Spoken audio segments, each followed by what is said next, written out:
அஸ்ஸலாமு அலைக்கும் வரஹ்மத்துல்லாஹி வபரகாத்துஹு. வணக்கம். நாம் சென்ற வகுப்பில் திண்மங்களின் மேற்பரப்பின் பரப்பளவு என்ற பாடத்தில் சதுரடி கூம்பகத்தின் பரப்பளவு, கூம்பின் பரப்பளவு சம்பந்தமான தியரி விடயம், அது சம்பந்தமான வேக் ஷீட் வழங்கப்பட்டது. அதன் பிறகு அந்த வேக் ஷீட்டிற்குரிய விளக்கமும் தரப்பட்டது. இன்று அந்த 4ஆம் அலகு திண்மங்களின் மேற்பரப்பின் பரப்பளவு என்ற பாடத்தின் இறுதியான ஒரு சிறு திண்மம் ஒன்று காணப்படுகின்றது. சிறிய தலைப்பு ஒன்று, கோளத்தின் பரப்பளவு. இந்த கோளத்தின் பரப்பளவுடன் திண்மங்களின் மேற்பரப்பளவு என்ற பாடம் முழுமையாக முடிவடையும். நேரடியாக இந்த திண்மம், அந்த இறுதியான 3வது திண்மத்தை பற்றி பார்ப்போம். கோளத்தின் பரப்பளவு. அப்போ கோளம் என்று சொன்னால் பிள்ளைகள், நீங்கள் பந்து அல்லது தோடம்பழம், நீங்கள் அது போன்ற உதாரணங்களை எடுத்துக்கொள்ள முடியும். அப்போ அந்த கோளத்தினுடைய பரப்பளவுக்கான சமன்பாடை நீங்கள் நேரடியாக ஞாபகம் வைத்து கொள்ள வேண்டும். 4πr வர்க்கம். அப்போ பை என்று சொன்னால் 22/7, ஆறுங்கிறது கோளத்தினுடைய ஆரையாக இருக்கும். அடுத்த 2 மிக முக்கியமான விடயம் இருக்கு பிள்ளைகள், இவரத்தை நான் நோட் பண்ணுறேன். ஒன்று திண்ம அரைக்கோளத்தின் பரப்பளவு, இன்னொன்று பொல்லறைக்கோளத்தின் பரப்பளவு. திண்ம அரைக்கோளம் என்று சொன்னால் தெளிவாக பாருங்க, நான் சோட்டு எழுதுறேன். திண்ம அரைக்கோளத்தின் பரப்பு சமன், இதுக்கு நீங்கள் உதாரணமாக தோடம்பழத்தை எடுக்கலாம். இப்போ தோடம்பழத்தை பாருங்கள், 2ஆக நீங்கள் தோடம்பழத்தை வெட்டுறதுக்கு முதல் கோள வடிவத்தில் இருக்கும். அதை 2ஆக வெட்டினீங்கன்னு சொன்னால் அந்த வெட்டப்பட்ட பகுதி ஒரு வட்ட வடிவமாக இருக்கும். அந்த மேற்பரப்பை நீங்கள் தடவி பார்க்க முடியும். அதாவது உள் மேற்பரப்பை தடவ முடியாது, அந்த உள் மேற்பரப்பை தடவ முடியாமல் இருக்கும். அப்போ இவ்வாறு அந்த உள் மேற்பரப்பை தடவ முடியாத திண்மங்களை சொல்லுவோம் திண்ம அரைக்கோளம், அதாவது திண்ம அரைக்கோளம் என்று சொல்லுவோம். உள் மேற்பரப்பை தடவக்கூடிய ஒரு வடிவத்தில் இருக்கும் என்று சொன்னால் அது பொல்லறைக்கோளம். இப்போ உதாரணத்துக்கு தேங்காய் வடுங்க, அது முழு தேங்காவாக இருக்கக்கோல அது கோள வடிவத்தில் இருக்கும். அந்த தேங்காவை 2ஆக நீங்கள் டிவைட் பண்ணி பிரிக்கக்கோல அந்த உள் மேற்பரப்பை நீங்கள் என்ன செய்யலாம், தடவி பார்க்க முடியுமா முடியாதா? அதுதான் பொல்லறைக்கோளம். இன்னும் ஒரு உதாரணம், பந்து. நீங்கள் அந்த கிரிக்கெட் பந்து எடுக்கக்கோல 2ஆக வெட்டி பார்த்தீங்கன்னு சொன்னால் அந்த உள் மேற்பரப்பை தடவி கொள்ள முடியும். அப்போ தோடம்பழம் சார்ந்த அந்த திண்மங்கள் எடுக்கக்கோல நீங்கள் 2ஆக வெட்டும் போது அந்த உள் மேற்பரப்பை தடவ முடியாமல் இருக்கும். சரிதானே? அப்போ உள் மேற்பரப்பை தடவ முடியும் என்று சொன்னால் பொல்லறைக்கோளம், தடவ முடியாவிட்டால் அது திண்ம அரைக்கோளம். அப்போ திண்ம அரைக்கோளத்தில் மேலுக்கு ஒரு வட்டம் இருப்பதனால அந்த வட்டத்தின் பரப்பளவு πr வர்க்கம்.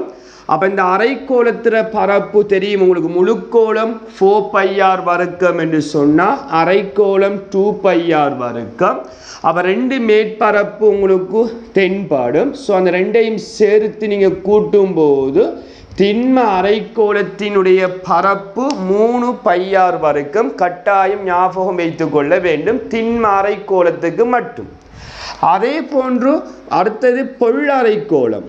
பொல்லறைக்கோளத்தின் பரப்பு, பொல்லறைக்கோளத்தின் பரப்புக்கான சமன்பாடு, பொல்லறைக்கோளத்தின் பரப்பு சமன். அதுக்கு இவ்வாறு ஒரு வட்ட வடிவம் என்ன செய்யாது, காணப்பட மாட்டாது, உள் மேற்பரப்பு மட்டும் இருக்கும். பொல்லறைக்கோளத்தினுடைய பரப்பளவு 2πr வர்க்கம். அப்போ இதில் 3 சமன்பாடு இருக்கு பிள்ளைகள். 3 சமன்பாடும் கட்டாயம் தெரிய வேண்டும். முழுக்கோளத்தின் பரப்பளவு 4πr வர்க்கம், திண்ம அரைக்கோளத்தின் பரப்பளவு 3πr வர்க்கம், பொல்லறைக்கோளத்தின் பரப்பு 2πr வர்க்கம். இந்த 3ம் தெரிந்தால்தான் இது சம்பந்தமான பயிற்சிகள் வரும்போது மிக விரைவாக செய்து கொள்ள முடியும். ஆகவே இது சம்பந்தமான சில பயிற்சிகளை பற்றி பார்ப்போம். இப்போ முதலாவது உதாரணத்தை பாருங்கடா. 3.5 சென்டிமீட்டர் ஆரையுள்ள ஒரு கோளத்தின் மேற்பரப்பின் பரப்பளவை காண்க. அப்போ 6ஐ வந்து தசத்தில் வந்தால் உங்களுக்கு தெரிய வேண்டும் 3.5 6ஐ வந்தால் போடக்கூடிய பின்னம் 7/2. அப்போ பின்னத்தில் போட்டு செய்யும்போது இலகுவாக அந்த சுருக்களை மேற்கொள்ள முடியும். அப்போ முழுக்கோளம்ங்கிறதால பரப்பு சமன் 4 πr வர்க்கம். அப்போ 4 தர பைட பெருமானம் 22/7 தர 6ஐ 3.5 என்று பதிவேற்றாமல் அதற்காக பதிவேற்றக்கூடிய பின்னம் 7/2 2 தடவை போடணும். காரணம் r வர்க்கம் இருப்பதனால. இப்போ சுருக்களை பாருங்க 7 மேலும் வெட்டுப்படும் 2ஐயும் 4ஐயும் சுருக்குவோம் 2 முறை இந்த 2ஐயும் வெட்டக்குள்ள பெய்த்திரும். இப்போ மீதமாக 22 7 தான் இருக்கு. அப்போ அதை பெருக்கும் போது 154 சென்டிமீட்டர் வர்க்கம் என்று கிடைக்கும். அப்போ இதே போன்று இரண்டாவதை பாருங்க 7 சென்டிமீட்டர் ஆரை உள்ள திண்ம அரைக்கோளத்தின் பரப்பை கேட்காங்க. அப்போ திண்ம அரைக்கோளத்தின் பரப்பை கேட்டால் அதற்குரிய சமன்பாடு படிச்சுட்டு 3 πr வர்க்கம்.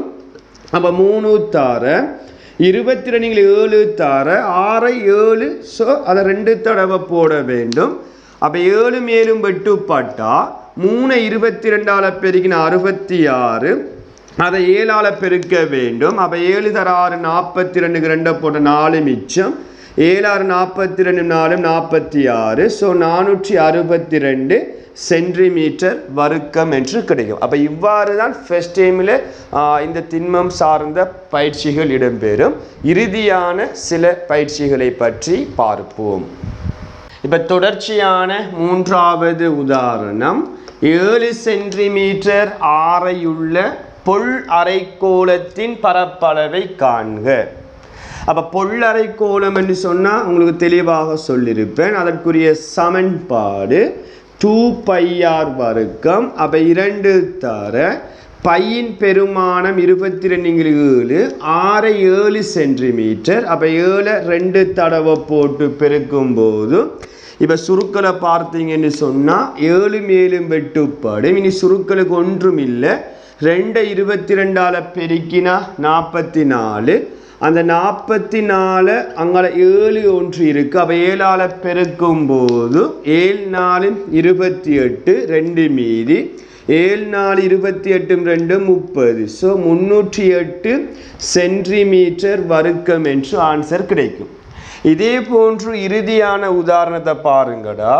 மொத்த மேற்பரப்பின் பரப்பளவு 1386 சென்டிமீட்டர் வர்க்கமாக உள்ள ஒரு திண்ம அரைக்கோளத்தின் ஆரையை கேட்க. அப்போ பரப்பளவை தந்து போட்டு ஆரையை கேட்டால் அதுவும் திண்ம அரைக்கோளம் என்று சொல்லப்படுது. அப்போ அதற்குரிய ஈக்குவேஷன் சமன்பாடை போட்டிங்கன்னா 3 πr வர்க்கம். அந்த ஏக்கு பதிலாக அவன் தந்த பரப்பளவு 1386 சமன் 3 தர பையின் பெருமானம் 22/7 r வர்க்கம் அப்படியே வரும். அப்போ இதில் சுருக்களை மேற்கொள்ள முடியாது. அப்போ 1386 சமன் நேருக்கு நேர் பெருக்கும் போது 66 r வர்க்கத்தின் கீழ் 7 என்று வரும். அப்போ 7 பிரிபடுது. சமனுக்கு அங்கால போனால் பெருக்கப்படும். அப்போ 1386 7ஆல் பெருக்கணும். அப்போ அதன் பிறகு 66 பெருக்கப்படுது. கீழுக்கு வந்து சொன்னால் பிரிபடும். அது r வர்க்கத்துக்கு ஈக்குவலாக இருக்கும். நான் நினைக்கின்றேன் இப்போ 1386 66ஆல் பிரிக்க முடியும். ஏன்னு சொன்னால் உங்களுக்கு சுருக்கிற அந்த அளவுக்கு தான் அந்த கேள்வி உருவாக்கப்பட்டிருக்கும். அப்போ 138 66 2 முறை வரும். 132 6 மீதி 6 இறக்கினா 1 முறை 66 0. அப்போ இவரையும் சுருக்கின 21 வரும். இனி சுருக்கள் இல்லை. அப்போ r வர்க்கம் சமன் 7 7 7 2 14. அப்போ 147. வர்க்கத்தை இல்லாமல் செய்யும் போது இவருக்கு ரூட் போட வேண்டும். அப்போ 147 என்று வரும். அப்போ இது ஒரு சதுர எண் இல்லை, இது ஒரு முழுமை சேடு. நீங்கள் ஃபர்ஸ்ட் அலகுல படிச்சிருப்பீங்க. இதை ஒரு எளிய சேடாக நீங்கள் மாற்றி கொடுக்கும்போது முழுமை சேடு என்று சொன்னால் விகித முறிவினதும் விகித முறாவினதும் பெருக்கம் தான் முழுமை சேடு. ஸோ இதை நம்ம 49 தர 3 என்று மாற்றிக்கொள்ள முடியும். 49 ஒரு விகித முறு, 3 ஒரு விகித முறா. இரண்டையும் பெருக்கும் போது 147 வரும். அப்போ 49 வெளியே அவுட் பண்ணும்போது அதனுடைய பெருமானம் 7 என்று வரும். அங்கால √3 அப்படியே வரும். ஆகவே அந்த திண்ம அரைக்கோளத்தினுடைய ஆரை சேடு வடிவில் கிடைக்கும். 7 வர்க்கமூலம் 3 சென்டிமீட்டர் வரும். சில நேரம் அந்த வர்க்கமூலம் 3க்கு பெருமானம் தந்து சில நேரம் கேட்கப்படும். அந்த கேட்கப்படும் சந்தர்ப்பத்தில் அப்போ வர்க்கமூலம் 3க்கு தந்த பெருமானத்தை பிரதியிட்டு 7ஆல் பெருக்கி கொள்ள வேண்டும். இது அவ்வாறு கேட்கவில்லை என்கிறதால நீங்கள் சேடு அமைப்பில், அதுவும் முழுமை சேடு வடிவத்திலையும் கொடுக்கலாம் அல்லது எளிய சேடு வடிவத்திலையும் நீங்கள் கொடுக்க முடியும். அப்போ இப்படியான கேள்வி தான் உங்களுக்கு அந்த கோளம், திண்ம அரைக்கோளம், பொல்லறைக்கோளம் சார்ந்த கேள்வி பகுதிகள் வரும் பிள்ளைகள். அப்போ இத்துடன் 4ஆம் அலகு முழுமையாக முடிவடைந்துள்ளது. அப்போ இது சம்பந்தமான வேக் ஷீட் குழுமத்தினூடாக பதிவேற்றப்படும். அந்த வேக் ஷீட்டையும் உங்களுக்கு வழங்கப்பட்ட நேர சூசி அடிப்படையில் அடுத்த வகுப்பு எப்போது இருக்கின்றதோ அதற்கு இடையில் செய்து அனுப்பி கொள்ளுமாறு கேட்டுக்கொண்டு மற்றொரு வகுப்பில் புதிய தலைப்பினூடாக உங்களை சந்திக்கும் வரை விடைபெற்று செல்கின்றேன். நன்றி, வணக்கம்.